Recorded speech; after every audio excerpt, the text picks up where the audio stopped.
Man, that sunset is gorgeous. Grill, patio, sunset. Hard to get better than that. Unless you're browsing Carvana's inventory while you soak it all in. Oh, burger time. So sit back, get comfortable. Carvana's got thousands of cars under $20,000 just waiting for you. I could stay here forever. Carvana, where car buying meets comfort, meets convenience. Download the app or visit Carvana.com today. That's not just the sound of that first sip of Morning Joe. It's the sound of someone shopping for a car on Carvana from the comfort of home. That's a good blend. It's time to take it easy, like answering some easy questions to get pre-qualified for a car in minutes. Talk about starting the morning right. Just like customizing your terms so your car fits your budget. Visit Carvana.com or download the app to experience car shopping the way it should be. Convenient, comfortable. Broadway's My Beat. From Times Square to Columbus Circle, the gaudiest, the most violent, the lonesomest mile in the world.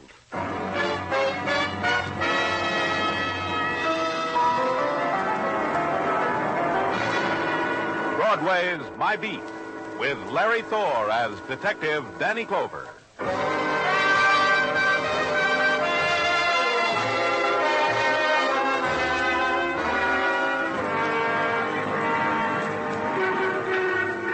Broadway, it's a neon shriek of despair that claws across the face of night, that tears up the black wind that beats against the silent dust. It's struggle and confusion and the dance of shadows on a spectacular illuminated with 10,000 fragments of light. It screams, it sobs, it whimpers, it laughs. The face of night is not changed. It's Broadway, My Beat.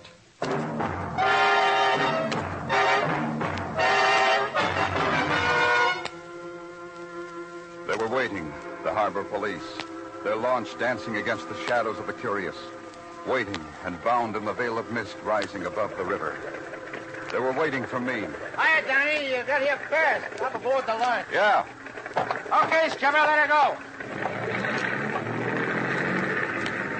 All right, Florio, fill me in. Well, Danny, it goes something like this. The city engineers were dredging the river for some social purposes or No something. philosophy, Florio. I'm not up to it. Yeah, okay, Danny. Like I was going to tell you, they was dredging the river and they come upon a car at the bottom of the St. Huh? They call the derrick department. The mobile department sends out a barge with a derrick. The derrick wraps a chain around the car, gives a mighty heave and a pull, and there it is, Danny, hanging there in the floodlights. How did the car get in the river? Well, the engineers figured that the only place it could have come from was off that bridge up there. Where on the bridge? Well, that's what's funny. There ain't a mark on the bridge, not even a blemish. Guardrail ain't touched. If the car crashed I through... want pictures and every foot of the bridge. Now, let's get on the barge, Florio. Tell him to lower the car, Florio. Hey, engineer, lower the boom.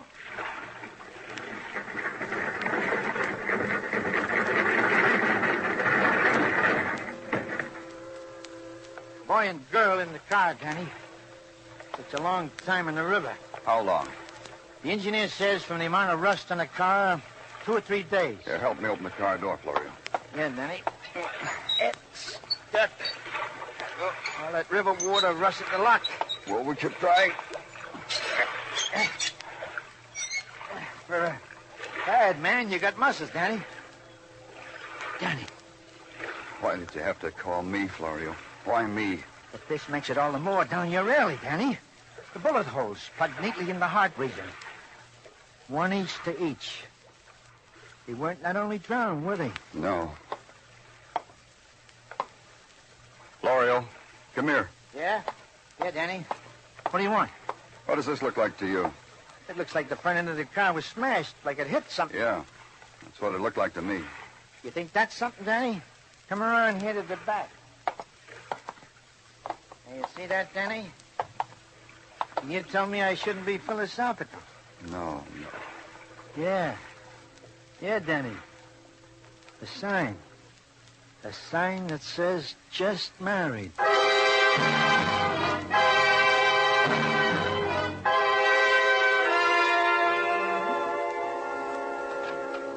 Yeah, good morning, Danny. Yeah, I give you a greeting, Danny. Good morning. Oh, hi, Sergeant. How are you? Tall in the saddle. You're what? Tall in the saddle, Danny. This is an answer heard all the time west of the Great Divide. Intelligence from my youngest boy, Giovanni, who is studying to be a cowboy by box tops and television. Yahoo, Tartaglia. And what kind of intelligence did you get from upstairs? Give me the rundown. Rundown to wit. Identity of occupants of car established from respective wallets. Established occupants to be Mr. and Mrs. Charles Kimball, nee Jane Miller. Mm-hmm. Married 2 days ago at the home of the bride, where the groom had been an erstwhile and former boarder. Go ahead. Well, that's the intelligence from upstairs, Danny.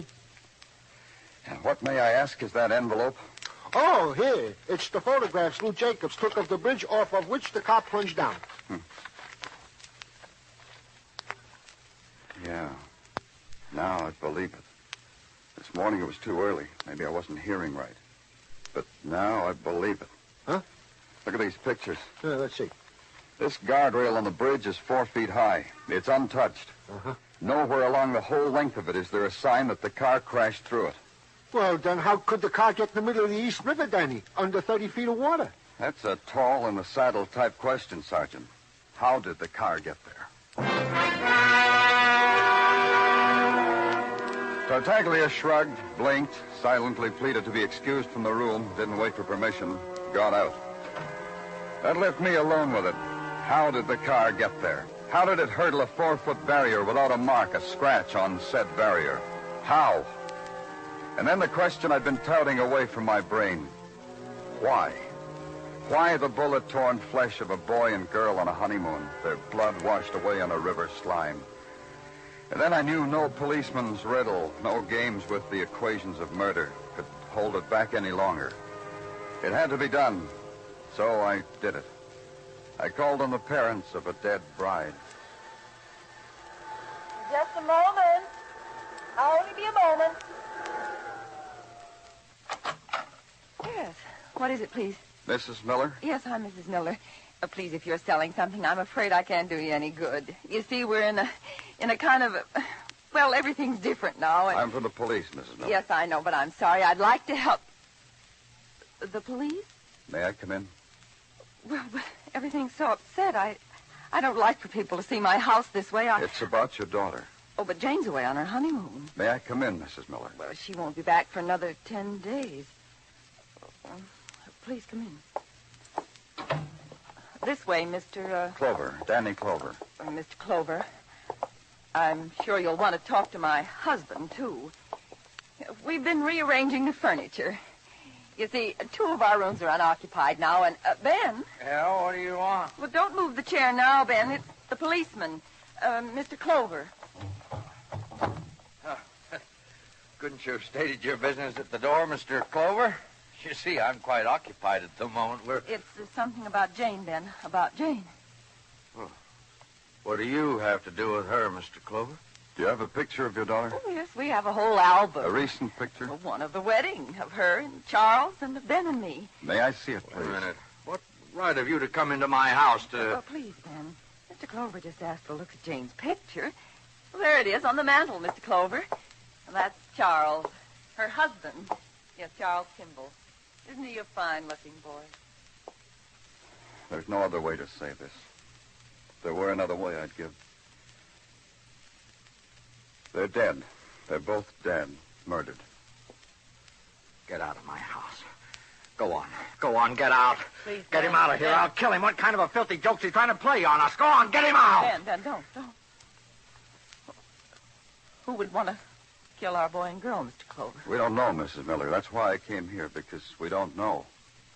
Charles lived here with us. He and Jane fell in love. They got married 2 days ago. They went on honeymoon to Niagara Falls. We were waiting for a letter, a postcard. Why should they be killed, Mr. Clover? Charles, where are his family, Mrs. Miller? He had none. He came here after the war, rented a room from us, worked hard. Charles and Janie, they were 2 people, Mr. Clover, nothing more. Tell him to ask someone else, Anne. Get what he wants from someone else. Not from us. Tell him that, Anne. Ben, what do you think it's doing to me? To me? They were found in a car and... A car? The one we gave him for their wedding present. Ben and I knew all along, so we saved for it. I Yes, Ben. What do you want? ask him to help us.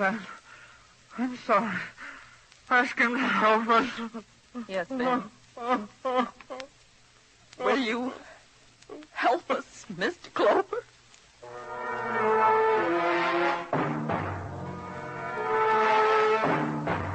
It was a basic question. It had a background of a few thousand years to it. A man's child had been killed. A man's child needed avenging. As simple as that.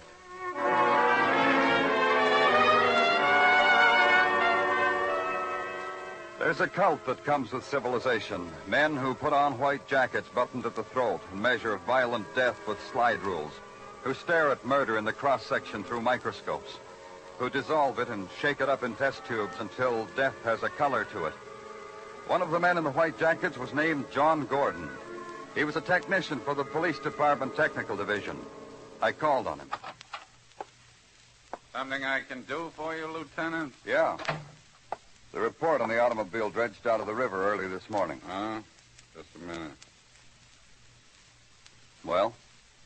Well, wait till I finish reading this article, Lieutenant. You don't expect me to put it down now, do you? Yeah, I expect that. Have you read it?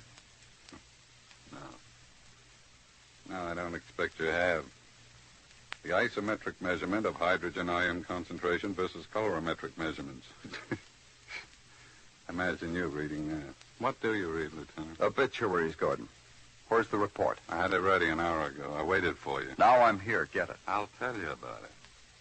It's chock full of charts and graphs and chemical reagents. You'd be distressed. What's your great sorrow, Gordon? Who did what to you? The report, Lieutenant. It says the passenger car and the truck... What truck? Please. All right. The size, the shape of the crumped front end of the passenger car, together with the molecular displacement of the metal, indicates that the car, assuming a normal rate of speed, indicates that the car hit a truck. What kind of truck? I was getting to that. I don't know. Scrapings indicate that the paint of the truck was new and not its original coat, a widely used paint. From information available, the make of the truck is impossible to identify. What else? Why, my job is done. Now it's in your very capable hands, I'm sure. Pardon me. John Gordon, Police Department, Technical Laboratory speaking. Oh? Yeah. Yes, he's here. For you, Lieutenant. Thanks. Hello? Switch me to you, Danny. On account of I asked. It almost took too long. Who is this? Floyd Carpa, Danny. Come get me, kid. I got news for you. Well, tell me now, Carpa. What kind? Charles and Jane Kimball, the couple who took a honeymoon in the river. Come get me, kid. Yeah, where? Bowery, 320 Front Street. Walk back, hurry, kid. Carpa. Come get me, Danny. Please, listen. I never said it to a cop before. Listen, come get me. Please. It was a name to launch a minor nightmare. Floyd Carpa. A man who dressed too well, perhaps to spite the memory of the years of wearing cast-off clothes. A little man with hate perched on his shoulder like a sharp-beaked creature. Vocation, hoodlum. Majoring in bank holdups. 3 of them, 2 convictions. Floyd Carpa in the Bowery. He didn't belong there. Carpa saying he knew about the Kimball murders. It didn't fit. Carpa saying please to the police. It didn't make sense. 320 Front Street, he'd said. I went there. Walked back, he said. I did that. I'm Danny Clover here.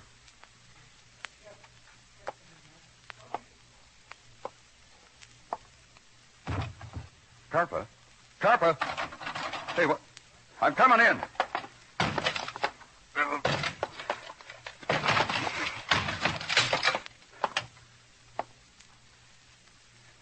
You almost made it with that. It was Carpa, all right. I had to look close to make sure, but it was he. No hate now. Something lent its own special expression to his face. Something, the bullet wound in his stomach, the time of pain, the final hugging close of the darkness. Floyd Carpa was dead.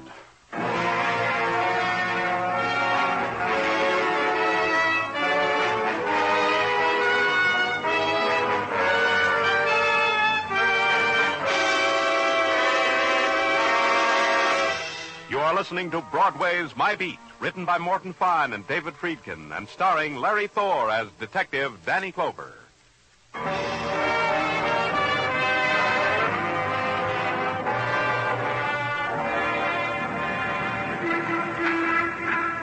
Broadway demands quality to its crime, else Broadway pays no attention. But when a boy and a girl are murdered on their honeymoon, when a boy and a girl are dredged from the East River, when a grade-A hoodlum named Floyd Carpa is found shot to death in the Bowery, Broadway gives pause. And there was a connection. The boy, the girl, the hoodlum. Broadway chortled and nudged its neighbor and just had to know all about it. So did I. The police records told me about a place I could go, to a housing development out in Flushing. The records said a man named Bruce Monroe lived there, and Bruce Monroe had once been caught splitting the proceeds from a bank robbery with Floyd Carpa. So I went there. After all, I was a policeman. I had to ask questions of somebody. Danny! Danny, how are you? You don't have to tell me. You look wonderful. Wonderful. You checking up on me, Danny? No, you're not checking up. A social call, huh? Sure, a social call. How are you, Danny? Wonderful, wonderful. Now, how about me, huh? How about me? All settled down. Settled down a 2-story house in Flushing. Me and my family. Respectable. Family, huh? I'd like to meet them. Sure, Danny. They're upstairs. I keep them in a cage. That way you can keep your eye on them. They're problem children. Children with problems, Danny. Come on up. Take a look. I'd like to. What have you been doing for the last couple of years, Bruce, since jail? It's feeding time, Danny. They like company when they eat. Yeah. What have you been... Out here, Danny. I keep my family in a glass cage on the roof. Look at them. 30 beauties. Makes a man proud. I'm proud, Danny. Pigeons. Sure, what did you think? Quite a cage, huh? Isn't it? You bet it is. Let's go in. Come on, feeding time. Hiya, Jasper. Oh, Mildred. Oh, George, who plucked out your tail feathers? What have you been doing since jail, Bruce? I'll bet you didn't come here as a social caller after all. Your buddy, Floyd Carpa, was found shot to death. They all wind up that way. You? I'm an exception. I retired. I'm respectable. I raised a family. Here, fellas, eat. Come on and eat. Look at those pidgeys eat. Did you kill Carpa? Nonsense, Danny. You know that's nonsense. I haven't seen him for ages and ages. Tell me something, Bruce. How can you afford all this? Nice house, large family. It's a drain, isn't it? Business is good. What business? I'm a licensed used car dealer. An international permit, even. I drive used cars into Canada. I have an outlet there. Oh, come on, Elliot. Eat your corn. Well, you won't eat, Danny. No more bank heisting, huh? Danny, you know that's nonsense, too. Look, Danny. Mm-hmm. Danny, frankly, Danny, you're upsetting all of us. I'm being voted in tonight. I got to make a speech. Flushing Homing Pigeon Society's voting me in tonight. Questions like yours could ruin my acceptance speech. Bruce Monroe placed a kernel of corn on his lips, puckered them, and then extended a finger. Lucille fluttered to the finger, was lifted to Monroe's mouth, and daintily pecked away at the lunch so lovingly served. All that billing and cooing did something to me, so I got out.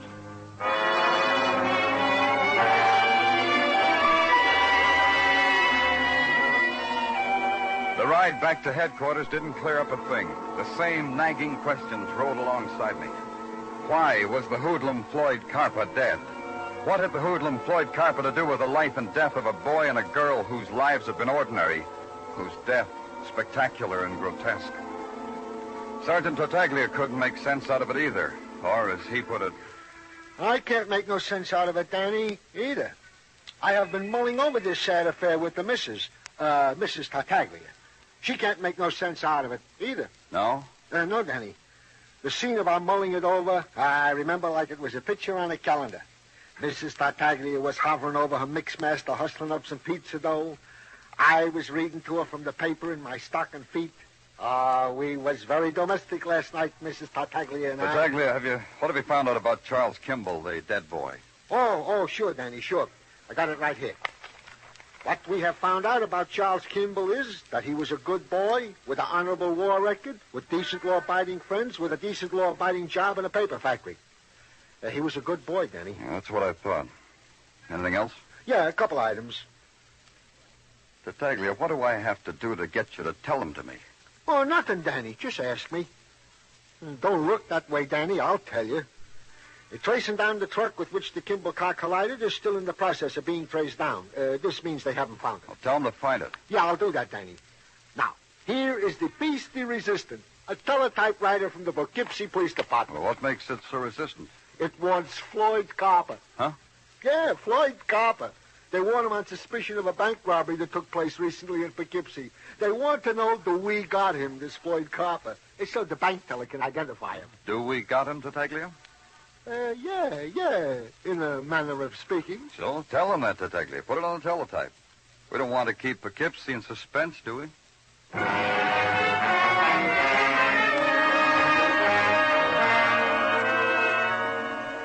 So you're Danny Clover, huh? Been reading about you in the papers up in Poughkeepsie. Still trying to solve that honeymoon couple murder, I read. Which one of you is from the Poughkeepsie police?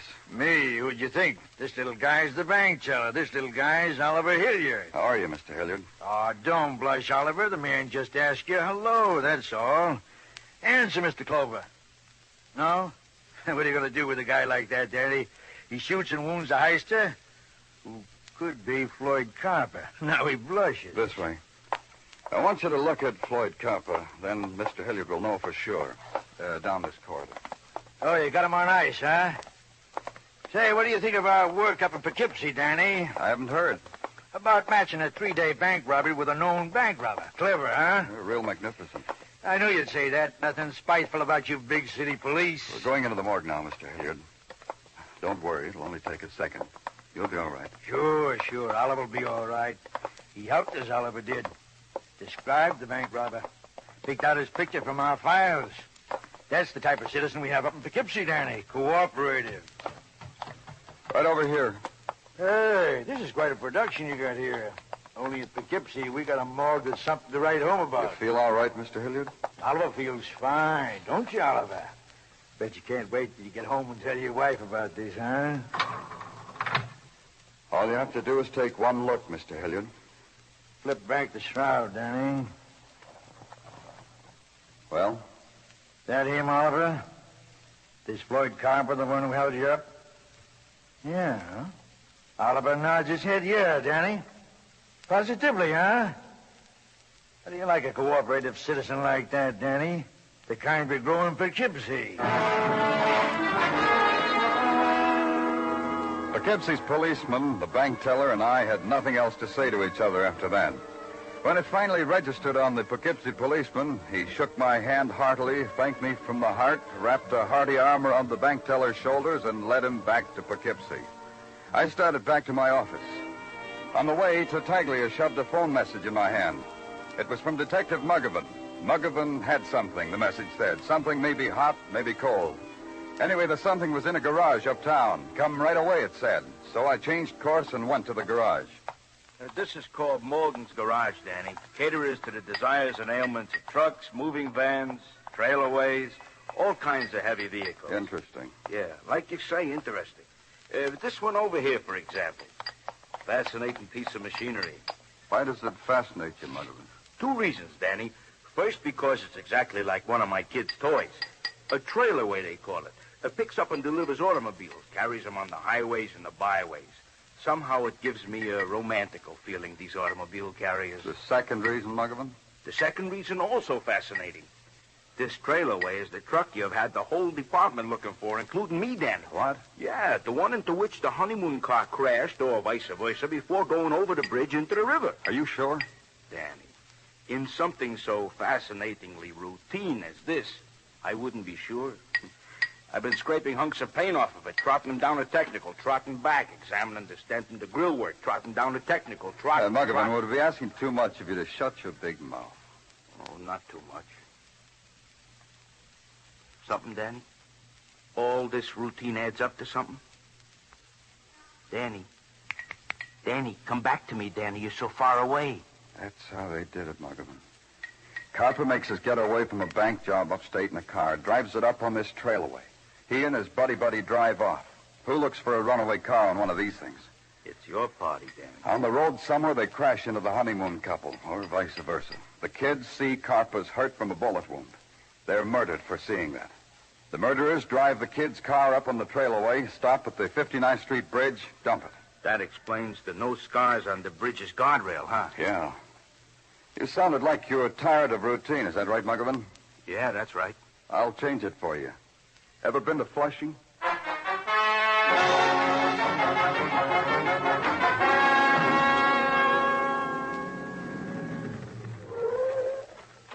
Let's go, Muggavan. This house. Oh, such a serene and peaceful habitat, Danny. Hey, look, yellow shutters and chintz drapes. Tasteful. Ring the bell.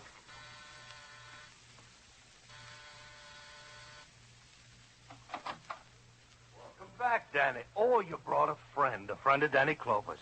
I'm glad. Come in. Social, Danny, or business? Business, Bruce. Ah. Oh, pigeons. That's it. You want to buy some pigeons. You're going to start raising pigeons. Pigeons? Muggavan, take a look at the serene and peaceful habitat of a man who dumped Floyd Carper when he was wounded. Who killed those two kids. Surely, Danny. Surely this is nonsense. The cops, Muggavan. Yeah. Danny, watch out! Remember your feet, Danny! Come on, Muggavan. Danny, Muggavan. Muggavan. It hurt much, kid? Yeah, it hurt. Go get him, Danny. I'll be okay. My shoulder. Yeah. You won't get away, Bruce. No, Danny. On the roof, Danny. It's a good place to die. Come up on the roof and die. Right through this door and die, Danny. Yeah.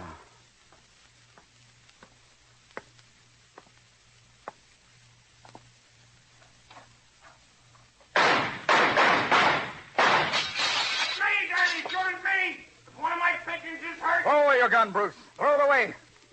That's me nice, Danny. Must be real nice. I got news for you, Danny. No more bullets in my gun. Throw it here. Yeah? See how I do what you tell me when you ask me nice? Put your hands behind your head and walk toward me. Yeah. Don't look like you hurt any of my pigeons, Daddy. That makes me glad for you. Still got bullets in your gun, Danny? Yeah, Bruce. What are you going to do, kill me in cold blood? You could real easy. I'm so close to you now, face to face, very easy target. Put your hands out, Bruce. Long time since there were handcuffs on him, huh, Bruce? Not long enough, you filth. You know, I'm glad, Bruce. Glad you did that. All right, Daddy, that's enough. Enough. Come quiet, Rob. No, Bruce. Those were for me. This is for Muggavan. And for two kids. Two decent kids. Two decent kids.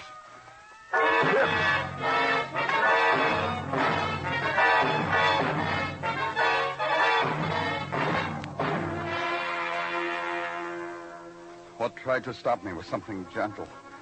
A gentle, easy Irish voice telling me I didn't have to hit him anymore.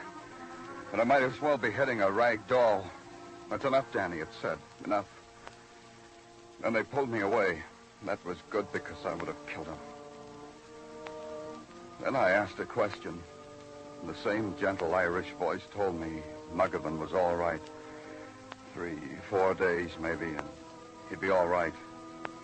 And that was good, too.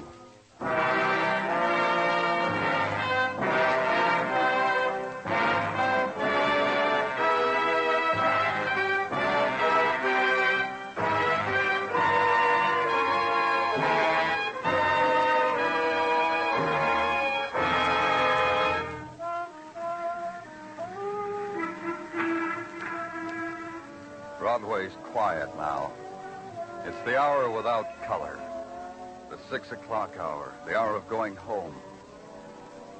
But in a while, night will dip down and touch the street.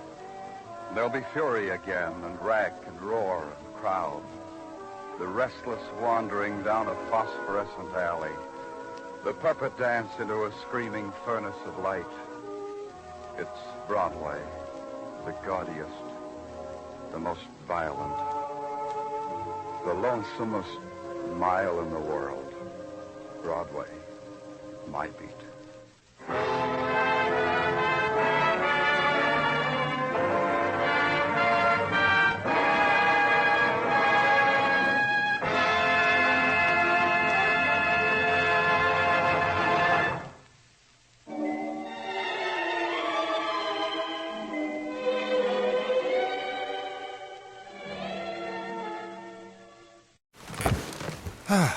The comfort of your favorite seat is now your comfy car selling command center, thanks to Carvana. It doesn't get any better than this. Your favorite seat's the best spot in the house. Make it even better by entering your license plate or VIN and getting a real offer in minutes.